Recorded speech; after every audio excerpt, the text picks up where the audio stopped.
Dan tema malam hari ini insyaallah kita akan membahas tentang sejarah sekte yang disebut dengan Syiah dan apa perbedaannya Syiah dengan Ahli Sunnah wal Jamaah. Ma'asyiral muslimin yang dimuliakan Allah Subhanahu wa taala, Nabi sallallahu alaihi wasallam bersabda dalam hadis yang sahih bahwa umat Islam ini akan terpecah menjadi 72 kelompok. Kata Nabi sallallahu alaihi wasallam, "Sataftariqu ummati ala 73 firqatan." Akan terpecah umatku menjadi 73 kelompok. Kulluhum finnar, semuanya terancam neraka. Illa wahidah, kecuali satu kelompok yang direct masuk surga.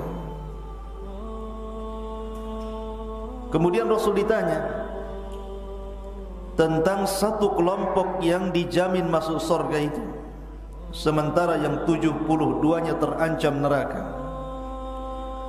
Kata Nabi SAW, kelompok yang selamat itu disebut Al-Jamaah. Kemudian Rasul bertanya, apa itu Jamaah? Maka Nabi SAW bersabda, Ma ana alaihil yaum wa ashabi. Yang dimaksud Jamaah adalah orang yang mengikuti aku dan para sahabatku, kata Rasul. Lah para ulama mengatakan bahwa dari 72 kelompok, selain kelompok yang selamat tadi, ada 5 kelompok yang disebut dengan kelompok sesat yang paling besar kala itu, yang kemudian dari 5 kelompok ini bercabang-cabang kelompok-kelompok sesat kecilnya. Yang pertama disebut Khawarij. Yang kedua disebut Asy-Syiah yang kita bahas pada malam hari ini. Yang ketiga Murji'ah. Yang keempat Jahmiyah. Dan yang kelima Qadariyah. Ini disebut dengan kelompok-kelompok yang besar yang tersesat dalam Ahli Sunnah wal Jamaah. Lah dari 5 kelompok yang paling besar yang tersesat dari Ahli Sunnah wal Jamaah adalah salah satunya kelompok Syiah. Dan Syiah itu terpecah menjadi 70 kelompok lebih. Jadi Syiah saja itu pecahannya sampai 70 lebih.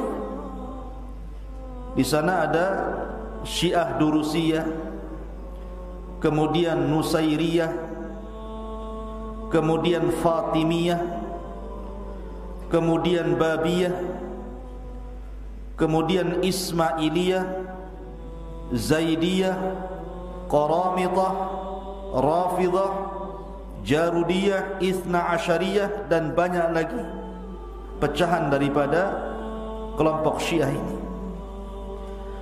Tapi dari banyaknya pecahan kelompok Syiah ini, yang paling banyak pengikutnya sampai hari ini, bahkan sampai memiliki negara yang disebut dengan Iran atau negara Iran,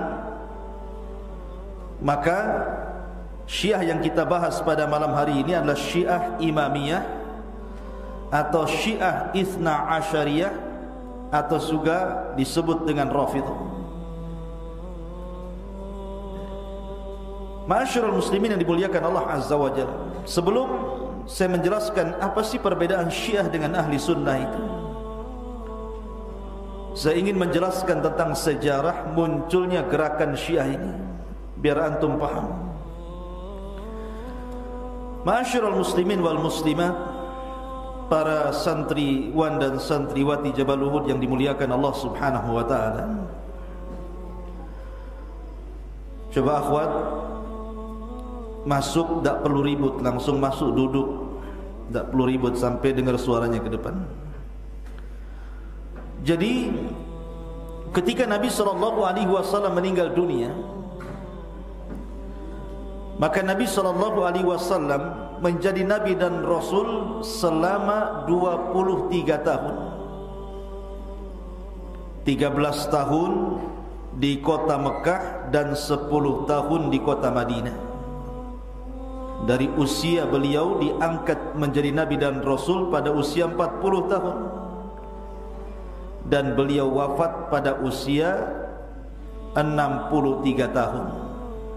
Jadi usia dakwahnya 23 tahun, 13 di kota Mekah dan 10 tahun di kota Madinah. Ketika Nabi SAW wafat, maka yang menggantikan menjadi khalifah adalah Abu Bakar As-Siddiq radhiyallahu anhu.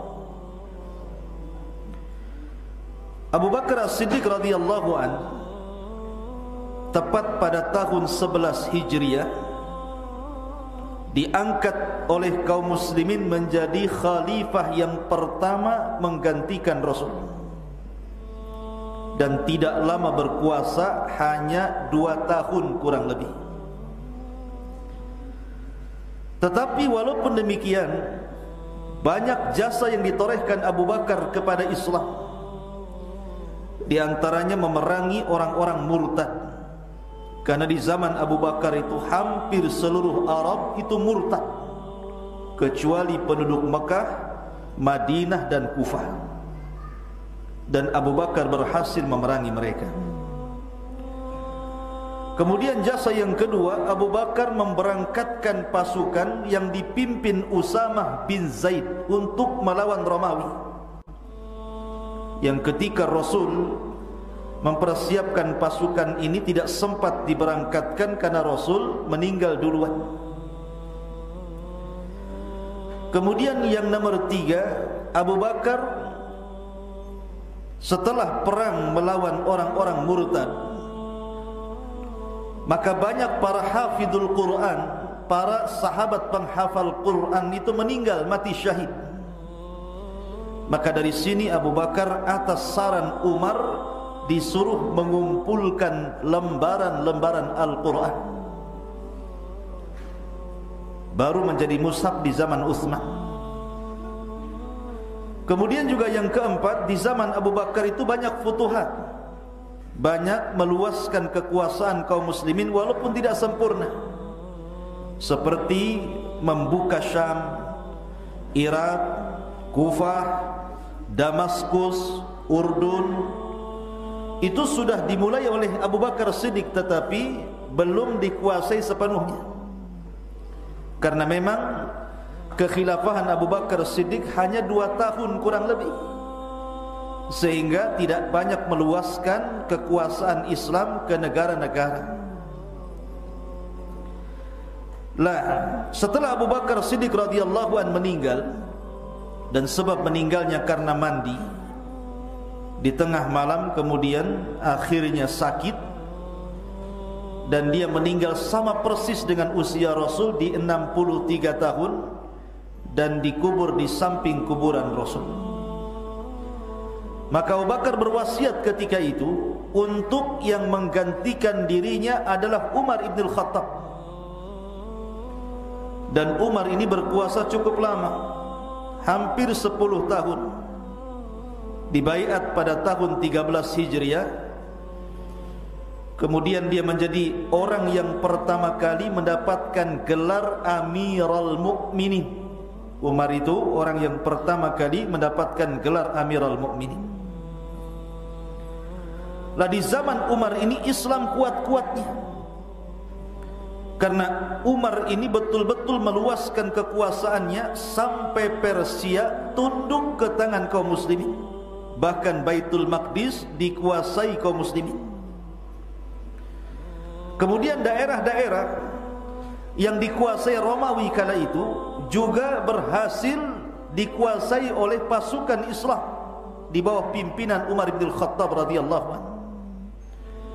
Sehingga akhirnya negara Islam itu sampai meluas ke berbagai macam negeri, karena dua negara adidaya yang kala itu negara yang paling kuat, Persia dan Romawi, tunduk ke tangan kaum muslimin. Kan di zaman Umar ini betul-betul kalimat kaum muslimin bersatu, tidak ada perpecahan. Dan Umar sendirilah yang kemudian mengasas penanggalan Hijriyah. Di zaman Rasul tidak ada penanggalan. Di zaman Abu Bakar belum ada almanak penanggalan. Di zaman Umar inilah baru Umar mengasas penanggalan Hijriyah. Makanya ada tahun 1 Hijriyah, 2 Hijriyah, 3 Hijriyah, dan sekarang sudah 14 sekian Hijriyah. Ma'asyiral muslimin wal muslimat yang dimuliakan Allah Azza wa Jalla, Umar bin Khattab ketika usia ataupun ketika kekuasaannya pada tahun 23 Hijriah, maka Umar meninggal dunia mati syahid, dibunuh oleh seorang Majusi yang namanya Abu Lu'lu'. Jadi Umar lagi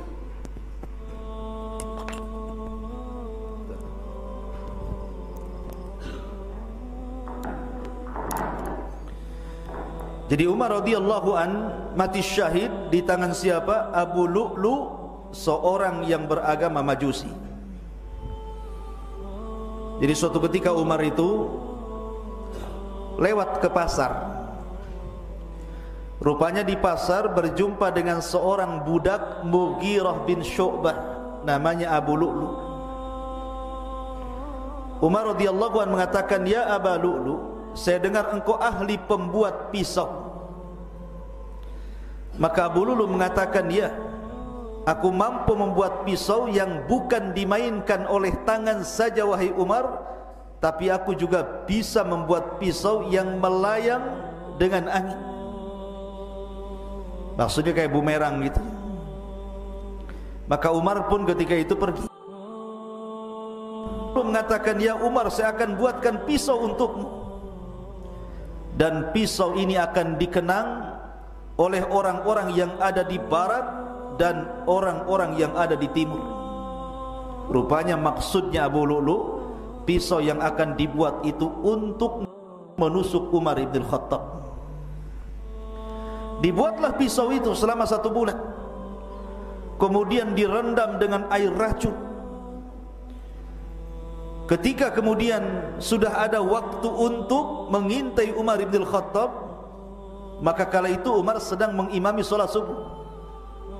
Lah Abu Lu'lu' ini pura-pura masuk di saf pertama persis di belakang Umar, karena ketika itu masjid gelap, beda dengan sekarang ada listrik.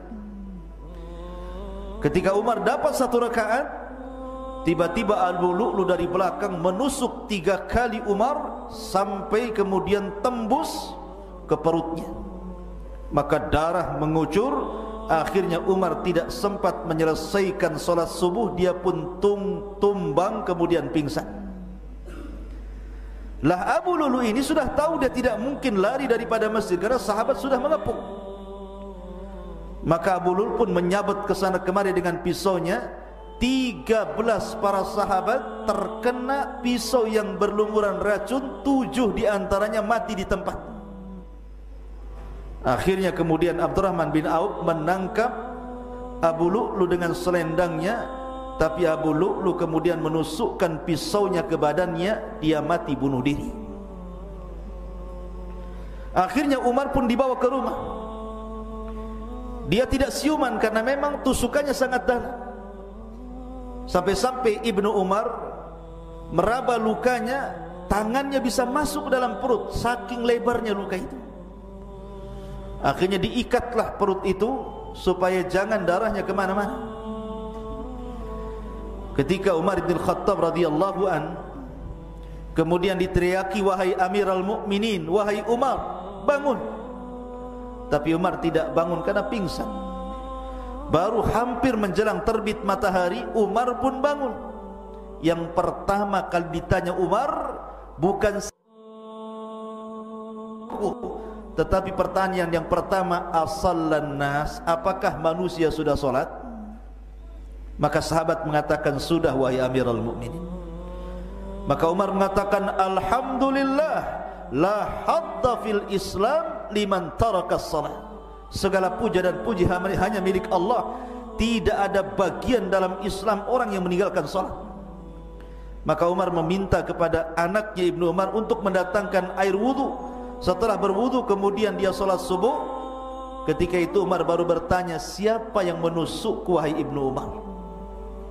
Maka Ibnu Umar mengatakan, yang menusukmu adalah budaknya Mughirah, Abu Lu'lu' al-Majusi. Maka Umar mendengar itu bahagia dan mengatakan, alhamdulillah alladzi qatalani rajulun lam yasjud lillah walau kana sajdah.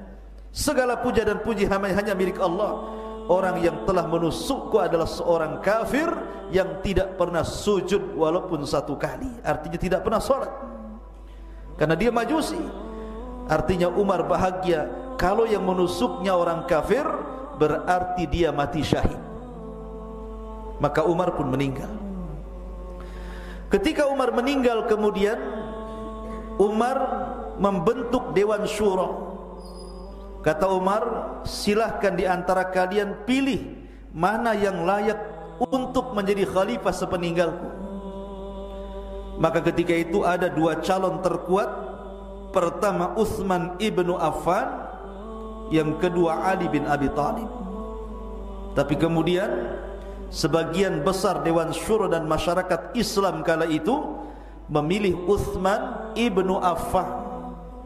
Maka Utsman pun dibaiat menjadi khalifah ketiga dari tahun 23 Hijriah sampai 35 Hijriah, cukup lama. Lah di zaman Utsman ini banyak jasa-jasa Utsman kepada Islam. Salah satunya apa? Mengumpulkan Al-Quran sehingga menjadi mushaf. Yang antum baca hari ini ada namanya, antum pegang mushaf. Mushaf yang antum baca itu dari kumpulan kalamullah Al-Quran, itu jasanya Utsman bin Affan. Sejak itu Quran dimushafkan. Kemudian yang kedua, Utsman melebarkan Masjidil Haram yang tadinya sempit jadi lebar, melebarkan Masjid Nabawi dan melakukan futuhat, meluaskan negara Islam sampai ke Armenia, Khurasan, Karman, Sijistan, sampai kepada Afrika. Makin luas kemana-mana. Tetapi Allah berkehendak lain. Di waktu Utsman sudah tua, di waktu Utsman sudah tua, sudah menjelang ajalnya, muncul seorang laki-laki Yahudi yang pura-pura masuk Islam. Bahasa kitanya orientalis. Namanya Abdullah ibnu Saba, Yahudi dari Son'a, Yaman. Abdullah ibnu Saba, orang Son'a, negeri Yaman, pura-pura masuk Islam. Kemudian dia pun mengacau kekuasaan Utsman ibn Affan dengan menyebarkan fitnah yang sangat keji terhadap Utsman. Kemudian dia mempengaruhi negara-negara atau daerah-daerah kekuasaan Islam seperti Mesir, kemudian Kufah, kemudian Irak, kemudian Basrah, kemudian Syam, dan daerah-daerah yang lainnya. Sampai akhirnya berhasil Abdullah ibnu Saba mengumpulkan anak-anak muda untuk melakukan pemberontakan kepada Khalifah Utsman ibnu Affan. Akhirnya apa yang terjadi? Abdullah ibn Saba berhasil dengan pengikutnya membunuh Utsman. Utsman dibunuh oleh Sabaiyah, pengikut Abdullah bin Saba, dengan cara sadis. Maka dengan meninggalnya Utsman menyisakan sakit hati khususnya keluarga Bani Umayyah. Di antaranya adalah Muawiyah bin Abi Sufyan. Muawiyah bin Abi Sufyan di masa Uthman ini diangkat menjadi gubernur Syam secara keseluruhan, memimpin Syam. Dan Syam itu kala itu negara terkuat, negara Islam, karena pasukan ada di Syam. Muawiyah tidak terima dengan pembunuhan Uthman, sama-sama dari Bani Umayyah. Ketika Ali radhiyallahu an diangkat menjadi khalifah keempat, maka ketika itu Muawiyah tidak mau berbaiat kepada Ali. Alasannya karena Muawiyah ingin menangkap dulu siapa para pembunuh di belakang Uthman yang membunuh Uthman, adili dulu. Setelah kau adili baru saya akan baiat. Tapi Ali ketika itu punya ijtihad berbeda. Orang-orang yang membunuh Uthman itu di belakangnya ada kabilah-kabilah besar. Kalau sampai dihadili maka akan terjadi kerusuhan. Maka Ali mengatakan, baiat dulu saya, kumpulkan kekuatan kaum muslimin, baru setelah itu kita balas atas kematian Uthman. Tapi Muawiyah tidak mau. Karena tidak mau inilah maka terjadi 3 peperangan di zaman Ali. Dan ini perang pertama dalam sejarah kaum muslimin berperang melawan kaum muslimin. Pertama perang Jamal, yang kedua perang Siffin, dan yang ketiga perang Nahrawan. Disebut perang Jamal, Jamal itu artinya apa? Unta. Karena dalam perang itu Aisyah radhiyallahu anha ummul mukminin sedang menunggangi unta, mau mendamaikan antara Muawiyah dan Ali, tapi disangkanya mau menyerang, maka terjadilah perang. Kemudian perang itu dinasabkan kepada unta yang ditunggangi ummul mukminin Aisyah, maka perangnya disebut perang Jamal. Kemudian yang kedua perang Siffin, perang antara kubu Ali radhiyallahu an, kubu Madinah, dan juga melawan Muawiyah, kubu Syam. Tapi tidak ada yang menang, tidak ada yang kalah. Akhirnya kedua pasukan ini sepakat berdamai. Karena perdamaian inilah ada yang tidak suka.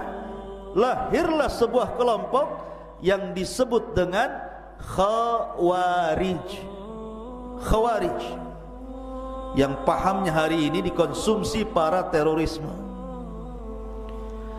Lah akhirnya kemudian Khawarij ini diperangi Ali radhiyallahu an.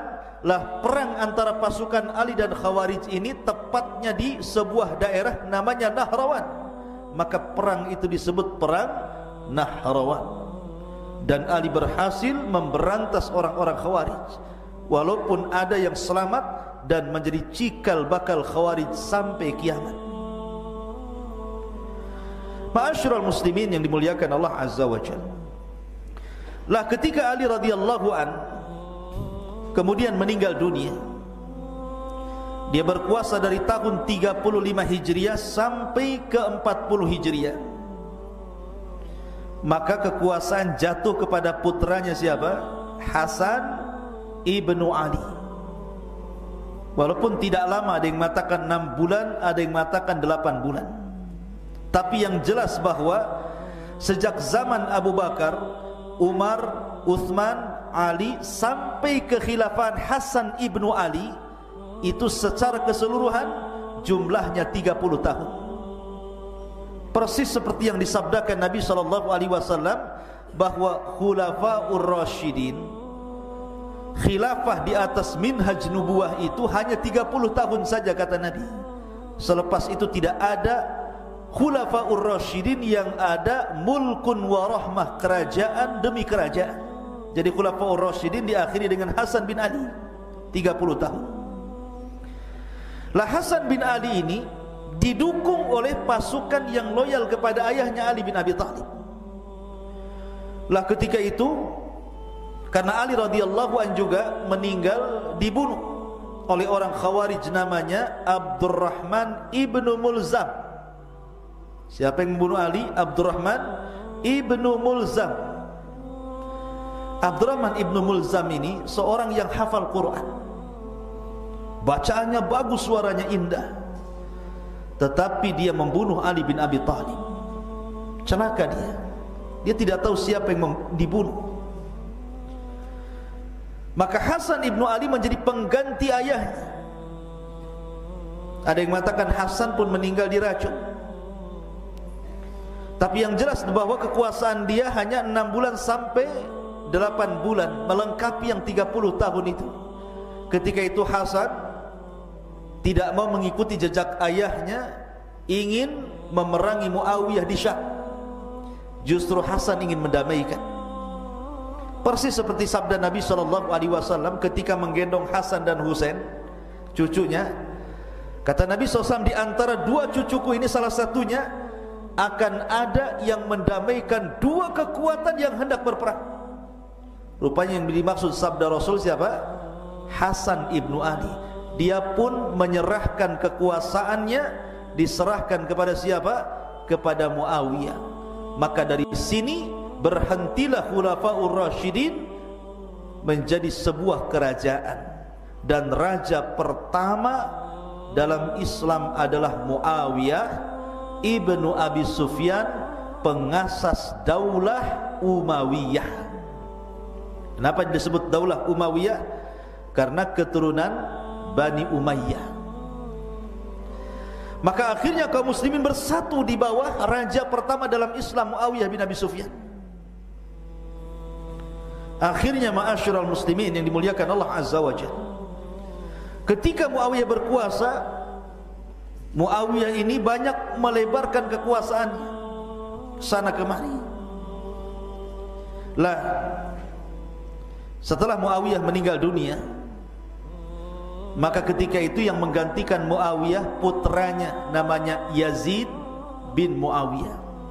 Dia yang menggantikan. Lah ketika Yazid bin Muawiyah digantikan, menggantikan ayahnya Muawiyah, ketika itu banyak yang tidak suka dengan Yazid putra Muawiyah. Maka disinilah timbul gerakan yang disebut dengan gerakan Syiah. Di sini mulainya. Walaupun sebelumnya sudah ada dari kelompok Sabaiyah. Di zaman Utsman bin Affan ada kelompok Sabaiyah. Kemudian ketika Utsman meninggal, kelompok Sabaiyah yang dipimpin oleh Abdullah bin Sabah tadi akhirnya membuat pemahaman, karena dia seorang Yahudi, membawa pemahaman Yahudi ke dalam Islam dan mengatakan bahwa Ali adalah Tuhan. Ali adalah Tuhan. Maka kemudian kabar itu sampai kepada Ali bahwa ada sekelompok orang yang menuhankan dirinya. Maka Ali marah, kemudian Ali pun menggali parit, diletakkan kayu bakar yang banyak, kemudian dibakar. Maka Ali mengatakan, siapa yang tidak kembali dari perkataannya, maka saya bakar kalian. Siapa yang tidak bertobat, saya bakar. Maka ketika itu terpecahlah kelompok Sabaiyah menjadi 3 kelompok. Kelompok yang pertama yang masuk ke dalam api, dan mereka adalah orang-orang yang menuhankan Ali. Dan mereka yakin ketika Ali mengatakan, siapa yang masih menuhankan diriku masuk ke dalam api, mereka makin yakin bahwa Ali adalah Tuhan. Kenapa? Karena Rasul mengatakan, la yu'adzibu bin nar illa rabbun nar. Tidak ada yang mengadab dengan api kecuali Rabb pemilik api. Oh, kalau gitu Ali Tuhan, karena dia mengadab dengan api. Kemudian kelompok yang kedua bertobat. Kalau memang Ali mengatakan kau bukan Tuhan, kami katakan kau bukan Tuhan. Tapi ada kelompok yang ketiga yang menyembunyikan pemahamannya. Lisannya bertobat, tidak mengatakan Ali Tuhan, tapi hatinya masih meyakini Ali Tuhan. Dan kelompok yang mengatakan Ali adalah Tuhan itu masih ada sampai hari ini, tepatnya di Iran sana. Ada kelompok yang disebut Ali Ilahiyah. Jadi Ali dituhankan, gulu dan ekstrim terhadap Ali bin Abi Thalib. Lah gerakan Syiah sudah ada itu di zaman Abdullah ibn Sabah, dikepalai oleh Abdullah ibn Sabah. Tapi gerakan ini murni gerakan siasi, gerakan politik. Karena Abdullah ibn Sabah itu kan ingin menggulingkan siapa? Utsman ibnu Affan. Tentu ketika hendak menggulingkan sebuah penguasa, harus ada calon penguasa yang jauh lebih baik dibandingkan penguasa yang lama. maka memilihlah Ali sebagai pengganti Utsman. Maka dipengaruhilah manusia supaya meletakkan loyalitas kepada Ali. Dari sinilah gerakan Syiah sudah terjadi. Karena Syiah itu artinya meletakkan loyalitas kepada seseorang, itu disebut Syiah dalam bahasa Arab. Muncul Syiatu Ali namanya, orang-orang yang loyal kepada Ali. Sudah ada itu, tapi belum terjadi gerakan Syiah yang melembaga menjadi gerakan sesat seperti hari ini. Lah kemudian di zaman setelah Yazid bin Muawiyah menjadi penguasa, kembali kepada kekuasaan Yazid tadi, maka muncul lagi gerakan itu, gerakan membela keluarga Ali radhiyallahu anhu dan turunannya. Maka mereka pun ketika itu berkumpul di Kufah. Orang-orang Kufah mengatakan, kami tidak mau dengan Yazid. Yazid harus ditumbangkan. Kita baiat Husain. Husain putra Ali radhiyallahu anhu. Lah ketika itu Yazid bin Muawiyah, karena dia memang masih muda, Yazid bin Muawiyah itu, dia menjadi pemimpin raja kedua setelah Muawiyah itu cuman beberapa tahun saja, karena di bawah 40 tahun dia sudah meninggal dunia. Jadi belum sampai usianya 40 tahun Yazid bin Muawiyah itu sudah meninggal. Lah Yazid ini memaksa seluruh para sahabat, suka atau tidak suka, harus membaiat dirinya. Maka dia pun memerintahkan seluruh orang-orang Mekah dan Madinah untuk membaiat. Tetapi banyak di antara sahabat yang tidak mau baiat. Di antaranya siapa? Di antaranya Husain putra Ali, Abdullah ibn Zubair, Abdullah ibn Umar, dan banyak sahabat yang lain. Maka Husain dan Abdullah ibn Zubair pun lari dari Madinah ke Mekah karena tidak mau baiat. Saja Husain berapa bulan, ada yang mengatakan 3 bulan, tiba-tiba gerakan Syiah itu datang dari Kufah, mengirim surat kepada Husain dan mengatakan, ya Husain, datang kau ke Kufah, kami akan baiat kamu, kita rebut kekuasaan Yazid putra Muawiyah, karena yang berhak menjadi khalifah engkau bukan dia. Akhirnya surat berdatangan banyak dari Kufah menuju Mekah.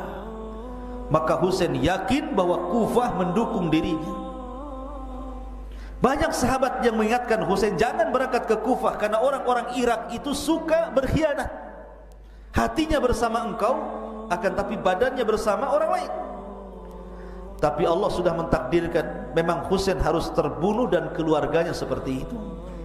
Husain pun berangkat dengan hanya membawa beberapa pasukan, dan semua keluarganya dibawa, istri-istrinya, anak-anaknya, dan semua adalah keluarga Nabi SAW. Ketika sampai di sebuah tempat namanya Karbala, Karbun Wabala, tiba-tiba tentara Husain ibnu Ali dikepung oleh tentara yang disuruh oleh Ubaidillah ibnu Ziyad. Dikepung dengan pasukan yang sangat besar, 5.000 pasukan. Sementara Husain dan keluarganya ada wanita, ada anak-anak, hanya 70 orang kurang lebih. Sementara dikepung 5.000 pasukan tentara. Maka akhirnya Husain pun terbunuh di tangan Shammar ibni Dhi Jawshan. Shammar ibni Dhi Jawshan, dialah yang membunuh Husain di Karbala atas perintah Ubaidillah ibn Ziyad. Maka seluruh keluarga Rasul meninggal di situ, sehingga tidak ada satupun dari keluarga Husain, baik istri-istrinya, anak-anaknya, yang hidup kecuali dibunuh, kecuali 1 orang yang selamat. Namanya Zainul Abidin, Ali ibnu Husain ibnu Ali ibnu Abi Talib rahimahullahu ta'ala. Ali bin Husain atau dikenal dengan Zainul Abidin, itulah satu-satunya anak Husain yang hidup. Karena ketika tragedi itu ada yang mengatakan dia sakit sehingga tidak ikut perang, sehingga dia selamat sampai ke Kufah. Maka siapapun yang mengaku keturunan Husain, maka dia harus jalur Zainul Abidin, karena anak satu-satunya Husain yang selamat cuma satu, Ali bin Husain, atau dikenal dengan Zainul Abidin. Tidak ada lagi jalur kepada Husain kecuali satu orang, ya, namanya Zainul Abidin. Akhirnya Husain pun dibunuh di Karbala tepat pada tanggal 10 Muharram. Makanya orang Syiah kalau datang 10 Muharram, maka mereka akan melukai badannya dengan pisau, dengan golok, dengan pentungan, dipukul-pukul sampai berdarah-darah, sampai bayi kecil pun diketuk kepalanya biar keluar darahnya. Supaya apa? Merasakan bagaimana Husain disiksa, dipenggal lehernya, badannya dikubur di Karbala, tapi kepalanya diperselisihkan dikubur di mana. Ada yang mengatakan dikubur di Karbala, ada yang mengatakan dikubur di Damaskus, ada yang mengatakan dikubur di Mesir, dan Syekhul Islam Ibnu Taimiyah menguatkan bahwa kepala Husain dikubur di kota Madinah.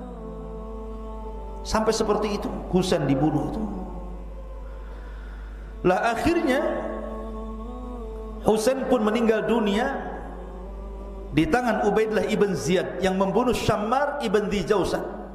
Lihat orang-orang Kufah, mereka datang meminta Husain datang, Husain pula terbunuh di Kufah, di Karbala. Lanjut cerita, maka akhirnya Yazid bin Muawiyah meninggal dunia di usia yang sangat muda, belum sampai 40 tahun dia meninggal dunia. Maka digantikan oleh putranya namanya Muawiyah ibnu Yazid ibnu Abi Sufyan ibnu Harbin ibn Umayyah ibn Abdi Syamsi ibnu Abdil Manaf. Itu silsilahnya, antum harus hafal silsilah-silsilah itu. Jadi ketika Muawiyah putra Yazid ini berkuasa, sama namanya dengan nama kakeknya Muawiyah. Muawiyah ini dikenal orangnya soleh. Dia tidak mau berkuasa seperti ayahnya dan kakeknya. Akhirnya dia tidak mau berkuasa, dia lepaskan kekuasaannya. Kata Muawiyah bin Yazid, saya tidak mau berkuasa. Silahkan kaum muslimin memilih siapa yang layak menjadi pemimpin di antara kalian. Lah ketika itulah di Hijaz, Mekah dan Madinah, Abdullah ibn Zubair memproklamirkan dirinya untuk menjadi penguasa kaum muslimin. Maka akhirnya banyak dari mana-mana negeri berbaiat kepada Abdullah ibnu Zubair ibn Awwam. Semua dari mana-mana negeri berbaiat kepada Abdullah ibn Zubair, kecuali Marwan ibnu Hakam. Marwan ibn Hakam masih keturunan Umayyah, dari Bani Umayyah, tidak mau berbaiat kepada Abdullah ibn Zubair. Lah di masa inilah terjadi kekosongan kepemimpinan, sehingga banyak kekacauan di mana-mana. Maka timbullah gerakan di Kufah yang disebut dengan gerakan Jaisu Tawabin namanya. Tentara tobat, tentara yang ingin mencari ampunan Allah, disebut Jaisu, dipimpin oleh Mukhtar ibn Ubaid al-Thaqafi. Mukhtar ibn Ubaid al-Thaqafi. Lah berkumpullah ini pasukan Tawabin ini, kemudian memberontak gubernur yang menjadi gubernur di Kufah siapa? Ubaidillah ibn Ziyad. Sementara Ubaidillah ibn Ziyad ini adalah orang yang membunuh Husain. Maka orang-orang Kufah merasa bersalah. Dulu kami yang menyuruh Husain ke Kufah, tiba-tiba dibunuh di Karbala. Maka kami harus membalas darah Husain. Maka siapapun yang terlibat dalam pembunuhan Husain harus dibantai dan dimatikan. Maka mereka pun bergerak, pasukan ini mencari para pembunuh Husain, dan semua dibantai dan dibunuh. Salah satunya adalah Ubaidillah ibn Ziyad yang ketika itu menjadi wali gubernur di Kufah. Pasukan ke istana, kemudian dikepung itu Ubaidillah yang membunuh Husain, mati di tangan pasukan Tawabin ini. Dan ini gerakan Syiah yang ketiga. Muncul gerakan Syiah yang ketiga. membela keluarga Ali radhiyallahu an dan membalas dendam atas kematian Husain. Tapi gerakan-gerakan ini belum terjadi seperti gerakan Syiah hari ini. Karena gerakan Syiah di zaman itu murni gerakan politik, hanya meletakkan loyalitas kepada Ali dan turunannya saja, belum ada pemahaman sesat macam-macam, belum. Sampai akhirnya Abdullah ibn Zubair berkuasa dan menjadi Amirul Mukminin, tapi Marwan ibn Hakam diam-diam dia meluaskan kekuasaan di Syam. Sampai akhirnya kekuasaan Marwan bin Hakam banyak pengikutnya. Ketika kemudian Muawiyah ibn Hakam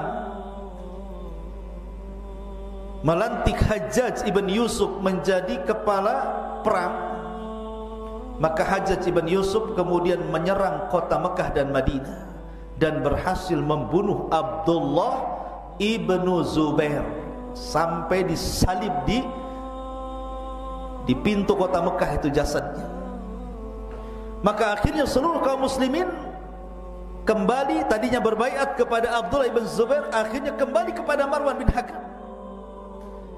Dan dari sinilah daulah Bani Umayyah kembali tegak di tangan Marwan ibn Hakam. Baru kemudian datang lagi raja setelahnya, setelah Marwan bin Hakam, namanya Abdul Malik ibn Marwan, sampai kepada Umar bin Abdul Aziz. Itu masa kejayaan Bani Umayyah. Baru setelah kemudian tumbangnya kerajaan Bani Umayyah, kemudian muncul kerajaan Bani Abbasiyah ini ya. Maka kita kenal banyak para khulafa di zaman Bani Abbasiyah itu yang telah menorehkan sejarah dalam Islam. Salah satunya Khalifah Harun ar-Rasyid, kemudian Ja'far al-Mansur, dan banyak sekali. Sampai akhirnya tumbang juga Bani Abbasiyah ini, sampai kemudian datang Bani Utsmaniyah. Begitu sejarahnya. Tapi ketika itu belum ada gerakan-gerakan Syiah yang ada pemimpinnya, ada pemahamannya, ada akidahnya, belum ada. Sampai kemudian muncul orang-orang dari luar Arab masuk ke dalam Arab, yang kemudian mulai mengasas akidah Syiah menjadi sebuah pemahaman sesat yang menyelisih ahli sunnah wal jamaah. Ketika itu lahir Syiah dengan berbagai macam keyakinan-keyakinan yang menyimpang ahli sunnah, setelah muncul orang yang bernama Muhammad ibn Ya'qub al-Qulaini, kemudian Muhammad al-Qumi, kemudian Muhammad Hasan at-Tusi, dan juga tokoh-tokoh Syiah yang lainnya, Al-Majlisi. Dari sinilah maka tokoh-tokoh inilah yang kemudian mengasas Syiah itu bukan gerakan politik lagi, tapi menjadi sebuah pemahaman sesat yang menyimpang dari ahli sunnah wal jamaah. Dan ketika itu mereka mengarang banyak kitab yang menjadi patokan orang-orang Syiah. Mungkin kalau dalam ahli sunnah itu ada Sahih Bukhari, Sahih Muslim, Abi Dawud, Tirmidzi, maka orang-orang Syiah itu punya kitab khusus yang berbeda dengan kitab kita, rujukannya. Di antaranya ada sekitar 8 kitab atau 9 yang menjadi rujukan seluruh orang-orang Syiah, yang karena itulah tersesat orang-orang Syiah. Pertama, ada namanya kitab yang disebut dengan Al-Kafi, kitab Al-Kafi, yang mengarang Muhammad ibn Ya'qub al-Qulaini. Itu kitab paling top markotop di Syiah itu. Mungkin sama dengan Sahih Bukhari mungkin bahasa kitanya. Kemudian ada kitab namanya Al-Faqih ma la yahduruhul faqih, karya Muhammad al-Qumi. Ini juga kitab rujukan orang Syiah. Kemudian ada kitab namanya Al-Istibsar, karya Muhammad Hasan at-Tusi. Kemudian juga ada namanya kitab At-Tahdzib, karya Muhammad Hasan at-Tusi juga. Kemudian juga ada namanya kitab Al-Wafi yang dikarang oleh Muhammad Al-Kishani. Kemudian ada kitab namanya Wasailus Syiah, karya Muhammad ibn Hasan Al-Amili. Kemudian juga ada kitab namanya Biharul Anwar yang dikarang oleh Muhammad Al-Baqir Al-Majlisi. Kemudian ada kitab namanya Mustadrak Wasailus Syiah yang dikarang oleh Husain An-Nuri At-Tabarasi.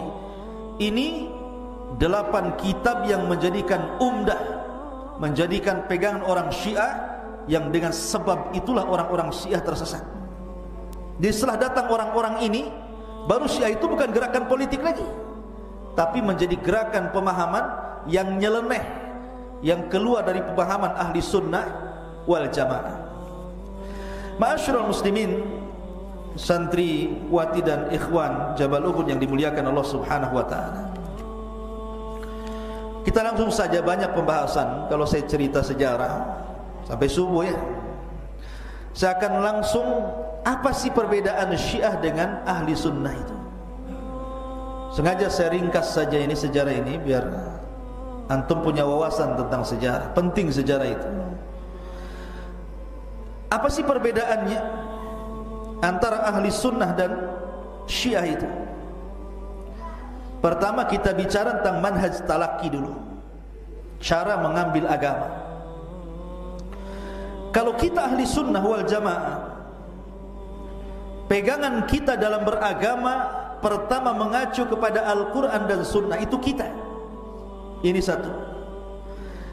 Jadi pegangan kita dalam beragama itu pertama Al-Quran, kemudian Sunnah, kemudian ijma para sahabat. Maka 3 ini pegangan kita dalam beragama: Quran, Sunnah, ijma. Akan tetapi orang-orang Syiah ikhwatu fiddin yang dimuliakan Allah Azza wa Jalla berbeda dengan kita.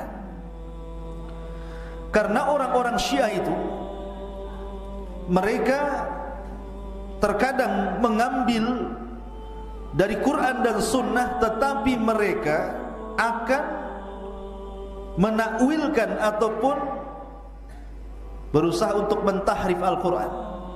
Jadi diselewengkan maknanya, dan sebagiannya kemudian ditolak. Seperti umpamanya lafaz kafir dalam Al-Quran. Di Quran itu kan ada kalimat kafir, ya ayyuhal kafirun, kan ada di kafir dalam Quran.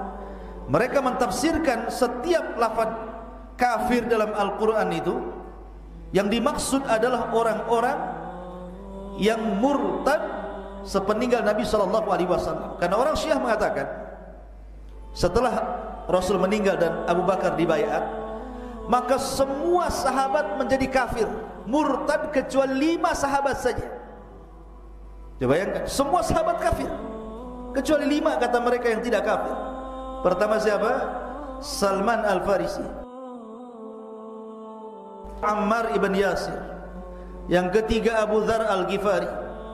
Kemudian yang keempat Al-Miqdad ibn Aswad. Dan yang kelima Ali. Hanya 5 ini saja yang tidak kafir, yang lainnya kafir karena baiat kepada Abu Bakar. Lafaz yang ditunjukkan kepada para sahabat Nabi, mereka mengkafirkan para sahabat Nabi. Bahkan kalau ada kalimat iblis dalam Al-Quran itu maksudnya Umar bin Khattab. Mereka mengambil Quran dan Sunnah, akan tetapi diselewengkan maknanya. Bahkan tokoh mereka orang Syiah mengatakan bahwa Syiah itu punya Al-Quran sendiri, namanya Mushaf Fatimah. Tebalnya berlipat-lipat Al-Quran, dan isinya tidak ada satu huruf Al-Quran dalam Quran Mushaf Fatimah itu. Tapi sampai hari ini mana, nggak ada mushaf itu, ngomong doang. Ya, itulah orang Syiah. Ya. Jadi manhaj talaqi mereka terkadang mengambil Quran. Dan ketika mereka bicara tentang sunnah, kalau kita sunnah itu adalah setiap perkataan, setiap perbuatan, setiap penetapan Nabi SAW disebut sunnah. Tapi orang Syiah mengatakan bahwa sunnah itu mencakup perkataan 12 imam. Siapa mereka? Jadi mereka mengatakan agama itu bukan ambil dari Rasul saja, yang maksum perkataannya bukan Nabi saja, tapi 12 imam keturunan Ali. Kalau mereka bicara itu sama kuatnya dengan hadis Nabi, harus diamalkan. Siapa 12 imam itu? Pertama Ali bin Abi Thalib, Yang kedua putranya Hasan. Yang ketiga Husain. Yang keempat Ali Zainul Abidin. Yang kelima Muhammad Al-Baqir. Yang keenam Ja'far As-Sadiq. Yang ketujuh Musa Al-Kadhim. Yang kedelapan Ali Ridha. Yang kesembilan Ali Al-Hadi. Ali Al-Hadi. Kemudian yang ke-10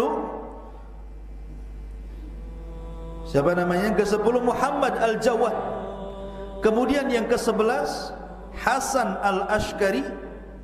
Dan Muhammad Al-Mahdi atau Muhammad Hasan Al-Ashkari, yang konon ketika bayi karena takut dibunuh diletakkan di gua di Sirdab Samiro Irak. Bayi ini ditaruh di gua itu, dan nanti di akhir zaman bayi ini akan besar dan akan keluar dan akan menjadi imam mahdinya orang Syiah, Muhammad Hasan Al-Ashkari, yang katanya orang Syiah ada di gua itu, di Sirdab Samiro. Jadi setiap hari orang-orang Syiah datang ke Sirdab, mengetuk gua-gua itu, kemudian mengatakan ukhruj ya Mahdi, ukhruj ya Mahdi, keluar wahai Mahdi, keluar wahai Mahdi. Yang enggak ada orangnya. Itulah orang-orang Syiah ya. Jadi mereka mengatakan hadis itu bukan perkataan Nabi saja, tapi hujjah juga. Perkataan 12 imam itu menjadi dalil dalam agama mereka. Lihat, cara pengambilan agama saja sudah berbeda dengan kita ahli sunnah. Ma'asyiral muslimin yang dimuliakan Allah Azza wa Jalla. Kemudian kalau bicara yang lainnya, contoh saja solat. Solat bagi kita rukun Islam kan? Syahadat, solat, zakat, puasa, haji, itu rukun Islam. Solat itu rukun Islam dalam ahli sunnah wal jamaah, dan dia bagian dari hubungan kita dengan Allah Subhanahu wa ta'ala, dan amalan yang pertama kali dihisab di hadapan Allah Subhanahu wa ta'ala. Akan tapi orang-orang Syiah mereka ketika bicara tentang solat, mereka mengatakan satu, solat itu bisa batal, salat seseorang bisa batal apabila dia membaca Al-Quran Hamim Tanzil surah As-Sajdah.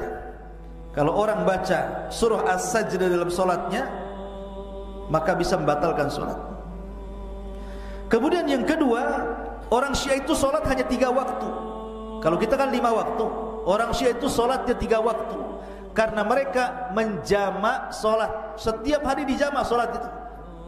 Jadi zuhur ditarik ke asar, kemudian isya ditarik ke maghrib. Jadi mereka itu hanya solat zuhur, asar, maghrib, subuh. Begitu tiap hari. Mereka hanya membagi 3 waktu saja, sementara kita 5 waktu. Kita boleh menjama dan mengqasar itu kalau sedang ada kesibukan saja. Tapi mereka mau ada kesibukan, mau tidak, mereka hanya membagi solat itu hanya 3 waktu saja. Dan ini jelas menyelisih ahli sunnah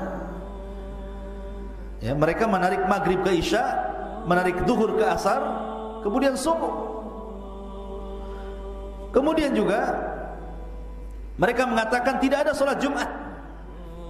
Tidak ada solat Jumat sampai nanti Imam Mahdi muncul, baru ditegakkan solat Jumat. Kapan Imam Mahdinya muncul? Gak muncul-muncul. Karena Imam Mahdi ahli sunnah itu turunan Hasan ibnu Ali, tapi Imam Mahdinya orang Syiah turunan Husain ibnu Ali. Lihat, Imam Mahdinya saja sudah beda. Kalau Imam Mahdi kita turunan Hasan. Kenapa?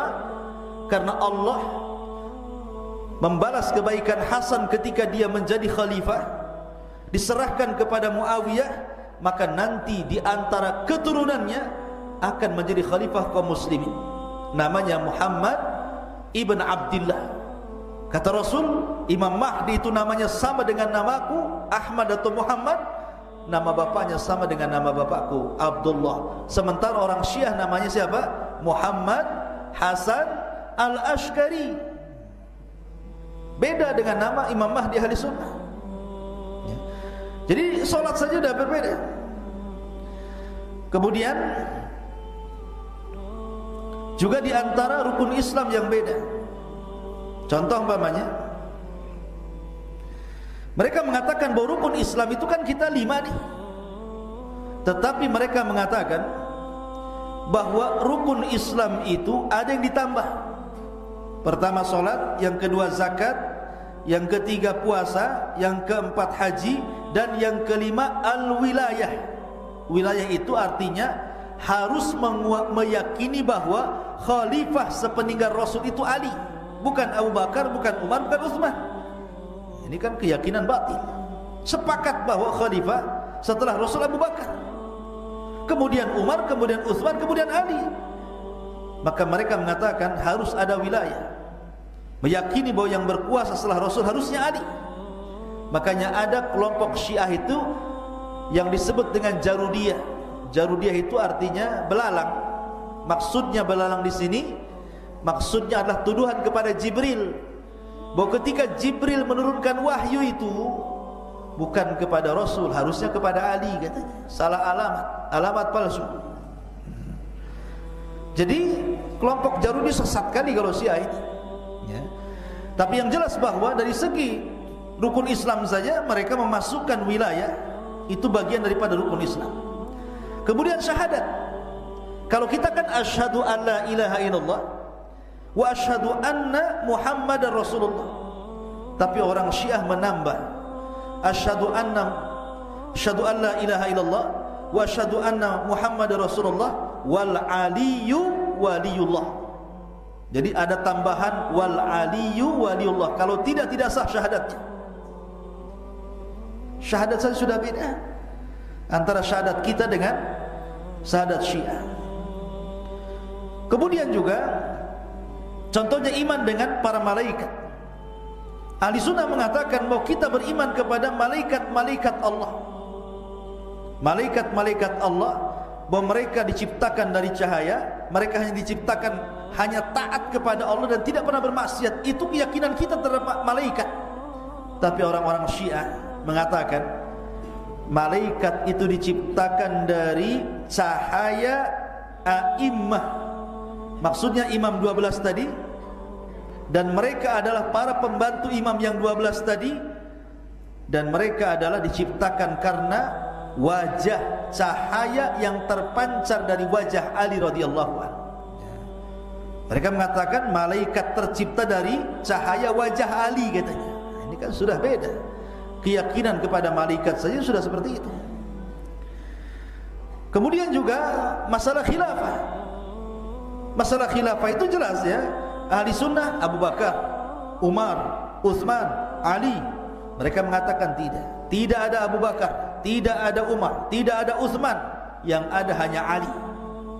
Berarti Abu Bakar sudah merebut kekuasaan Ali, Umar sudah berontak kepada kekuasaan Ali, dan Utsman sudah mengambil kekuasaan Ali. Maka mereka telah kafir karena lepas baiat daripada Ali. Dari segi keyakinan kekhilafahan saja sudah sangat berbeda. Kemudian keyakinan terhadap sahabat Nabi, saya sudah katakan tadi, ahli sunnah wal jamaah mengatakan semua sahabat adil. Bahkan kalau ada hadis kemudian disebutkan telah menceritakan kepada kami seseorang dari sahabat Rasul, walaupun tidak disebut nama seseorang itu, namanya majhul, tetap diterima hadisnya. Kenapa? Karena tidak mungkin sahabat berkhianat. Tapi orang Syiah justru mengkafirkan para sahabat. Yang tidak kafir itu cuma 5 tadi. Sebutkan: 1 Ammar ibn Yasir, Salman al-Farisi, Abi Dzar al-Ghifari, Miqdad ibn Aswad, dan Ali radhiyallahu anhu. Selainnya kafir. Mengkafirkan Ali, mengkafirkan semua para sahabat. Bayangkan, hanya 5 yang enggak kafir. Gimana ini? Ya. Maka sangat berbeda keyakinan. Namanya keyakinan ahli sunnah dengan keyakinan Syiah. Kemudian mereka punya akidah roj'ah. Roj'ah itu artinya hidup setelah kematian. Orang Syiah sampai hari ini tidak meyakini Ali itu mati. Ali itu masih hidup, cuma tidak nampak saja. Ali itu masih hidup. Jadi kalau ada petir, itulah Ali. Kalau ada kilat, itulah Ali katanya. Mereka mengatakan seperti itu. Maka kita mengatakan tidak mungkin orang mati itu hidup lagi. Makanya nggak ada pocong, nggak ada orang mati hidup lagi, itu tidak ada. Coba antum ke kuburan, tunggui di kuburan, ada nggak orang yang bangkit dari kubur itu? Kalau ada antum lari, nggak ada. Antum harus takut sama orang hidup. Kalau orang hidup antum tempeleng balik dia. Coba orang mati antum tempeleng, antum injak balik nggak? Nggak ada. Karena orang mati tidak mungkin melawan, dah mati dia. Ya. Jadi tidak ada orang yang mati hidup lagi. Mereka mengatakan Raja Ali akan kembali nanti. Kalau dia sudah muncul di permukaan bumi, dia akan mencari kuburan Abu Bakar, kuburan Umar, kemudian digali dan dihidupkan. Setelah itu akan dibunuh lagi. Nah, lihat macam mana keyakinan ini. Ali hidup, cari kuburan Abu Bakar dan Umar, setelah ketemu digali kuburannya, dihidupkan lagi, habis itu dibunuh lagi. Kisos katanya. Keyakinan apa ini? Ya. Mereka mengatakan Abu Bakar kafir, mengatakan Umar kafir. Mereka tidak sadar Abu Bakar ini siapa. Abu Bakar ini menantu daripada Rasul, putrinya Aisyah dinikahi Nabi. Kemudian Umar siapa? Hafsah, putrinya dinikahi Nabi. Dan Ali itu banyak istrinya. Setelah Fatimah meninggal, dia menikah banyak perempuan, kemudian banyak putranya. Di antara putra Ali namanya Abu Bakar, di antara putra Ali namanya Umar, di antara putra Ali namanya Aisyah. Kalau kafir kenapa pula dikasih nama-nama itu? Ya. Maka ini sangat bertentangan dengan akidah Ahlussunnah wal Jamaah. Kemudian juga di antaranya bicara tentang nikah mut'ah. Orang-orang ahli sunnah wal jamaah mengharamkan nikah mut'ah itu sama dengan nikah dengan pelacur. Jadi datang ke seorang perempuan, antum bawa duit, kemudian ngomong sama perempuan itu, suka sama suka, kamu mau nikah enggak dengan saya? Mau, tapi seminggu saja. Saya kasih kamu uang 10 juta. Deal or no deal? Deal lah kan itu. Enggak ada wali, enggak ada saksi. Bayangkan, enggak ada walimah, main deal-dealan saja. Apa bedanya datang ke lokalisasi, ke tempat pelacur, bayar 2 hari, kemudian selesai. Nikah mut'ah ini memang ibadah yang rumit. Dalam Islam pernah dibolehkan, kemudian diharamkan, kemudian dibolehkan, kemudian diharamkan sampai kiamat. Tapi orang Syiah menghalalkan mut'ah, dan mereka mengatakan mut'ah bagian agama. Kemudian dirangkainya hadis-hadis palsu tentang keutamaan mut'ah. Kemudian juga bicara tentang iman dengan hari akhir. Kita ini beriman dengan hari akhir ya. Seperti Allah akan membangkitkan manusia di padang mahsyar. Kemudian akan disebar suhuf, lembaran-lembaran catatan amal. Ada yang mengambil dengan tangan kanan, tangan kiri di belakang pundak gitu ya. Ada syafaat, syafaatul uzma. Ada titian siratal mustaqim. Ada fitnah kubur, ada nikmat kubur, ada azab kubur. Itu keyakinan kita. Tapi ahli sunnah, orang-orang Rafidhah, orang-orang Syiah Rafidhah, mereka mengatakan bahwa surga dan neraka itu adalah milik imam-imam mereka. Jadi yang menentukan orang masuk surga, yang menentukan orang masuk neraka itu adalah imam 12 mereka. Jadi kalau antum mati, yang menentukan antum masuk surga itu imam-imam Syiah saja. Kamu ke neraka, lempar. Yang kamu yang ini ke surga, ke surga. Jadi yang menentukan surga neraka itu imam mereka yang nakali. Ya. Lalu apa gunanya hisab? Apa gunanya mizan timbangan? Apa gunanya amal kalau yang menentukan imam mereka? Aneh. Aneh tapi nyata. Atau aneh tapi langka. Ma'asyiral muslimin yang dimuliakan Allah Azza wa Jalla. Termasuk di antaranya mereka mengatakan bahwa imam-imam mereka itu tahu yang gaib. Tahu kapan mereka hidup, kapan mereka mati. Tahu. Ini kita bisa bantah dengan sangat mudah. Kalau memang imam-imam mereka itu tahu yang gaib, tahu kapan mereka hidup, tahu kapan mereka mati, kenapa Husain berangkat juga ke Kufah, akhirnya mati di Karbala? Kalau dia tahu bahwa akan dibunuh di Karbala, kan gak mungkin berangkat juga ke Kufah. Berarti dia tidak tahu yang gaib sebenarnya. Maka ini keyakinan menyimpang banyak sekali, ikhwan. Kalau kita kupas tentang perbedaan ahli sunnah dan juga orang-orang Syiah ini, tidak akan selesai dalam satu malam, karena bagaimanapun berbeda ahli sunnah dengan Syiah itu sangat berbeda jauh, baik keyakinan tentang Islam, keyakinan tentang iman, keyakinan tentang bagaimana cara beragama, keyakinan tentang berbagai macam hal, termasuk sholat. Orang Syiah kalau sholat harus ada batu. Antum tahu batu? Jadi kematian Husain itu di mana? Tadi di Karbala. Jadi orang Syiah itu mereka akan mencetak batu seperti mata uang seperti ini, segede gini batunya dicetak dari tanah Karbala. Makanya mereka mengatakan orang yang menziarahi Karbala itu lebih utama dibandingkan orang haji ke Mekah. Karena tanah Karbala bagi orang Syiah itu tanah berkah. Jadi tanah itu dikumpulkan, kemudian diproduksi menjadi batu kecil-kecil seperti ini. Jadi kalau orang Syiah itu sujud dalam solatnya, maka diletakkan di tempat dahinya gini. Itu Syiah solatnya orang. Akhirnya kemudian orang-orang Cina melirik palsukan batu Karbala ini. Maka sama Cina akhirnya dibuat batu made in Cina. Konon dari Karbala, ditipu Cina, ya kan? Itu orang Cina. Orang-orang Syiah itu pakai batu gini kalau sholat. Jadi banyak perbedaan. Terakhir haji, mereka orang-orang Iran mengatakan tidak perlu haji ke Mekah. Hajinya kemana? Ke Karbala sana, ke Irak. Mereka buat Ka'bah sendiri di sana.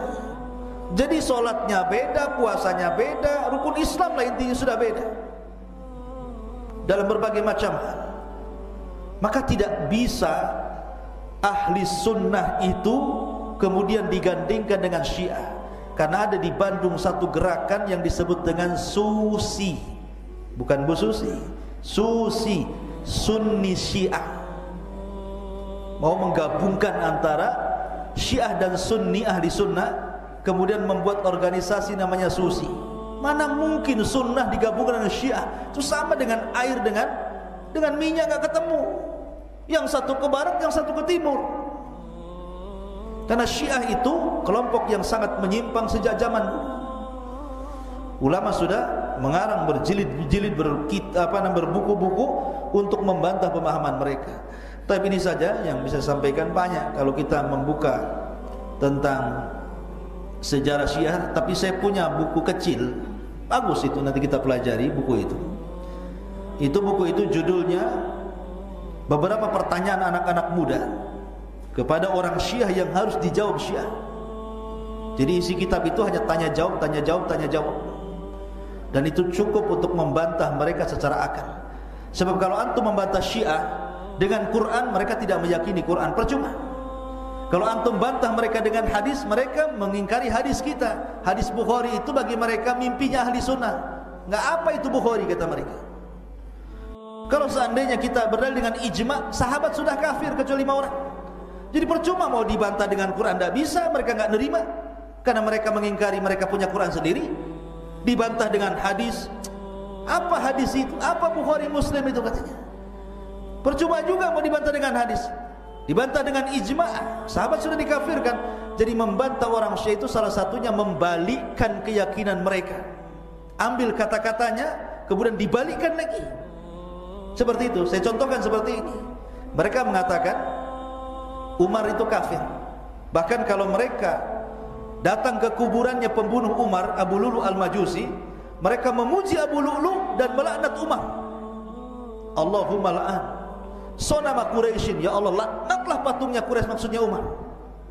Mereka mengkafirkan Umar. Taib, kita katakan, kalian mengkafirkan Umar, sementara imam nomor 1 kalian Ali bin Abi Thalib punya anak dari Zainab.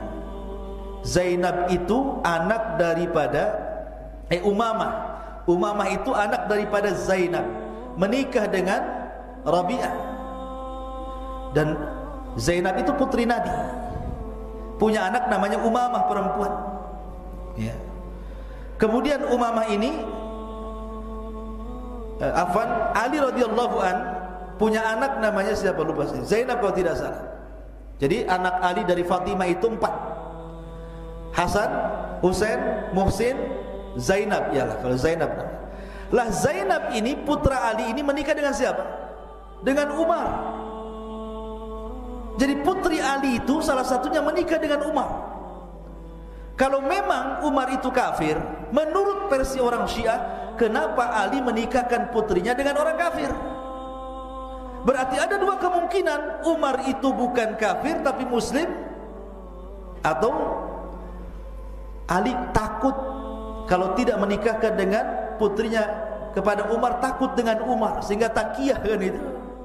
Maka cara membantah itu begitu, dibalik-balikan kata-katanya. Kemudian Ali ketika punya anak, kenapa dikasih nama Abu Bakar? Kenapa dikasih nama Umar? Kalau memang keduanya kafir, ngapain ngasih nama orang kafir? Jadi cara membantahnya seperti itu. Sebab percuma dibantah dengan Quran, dibantah dengan sunnah, dibantah dengan ijma. Mereka mengingkari semuanya. Ya. Maka nantilah kita akan baca kitab itu, sangat bagus sekali. Beberapa pertanyaan yang harus dijawab orang-orang Syiah. Dan itu dialog yang sangat luar biasa. Wallahu a'lam bishawab. Mungkin ini yang bisa sampaikan karena sudah larut. Yang ikhwan jangan keluar dulu, biar akhwat dulu yang keluar ya, sampai nggak ada akhwat. Saya tutup dengan kafaratul majlis. Subhanallah bihamdika asyhadu an la ilaha illa anta astaghfiruka wa atubu ilaik.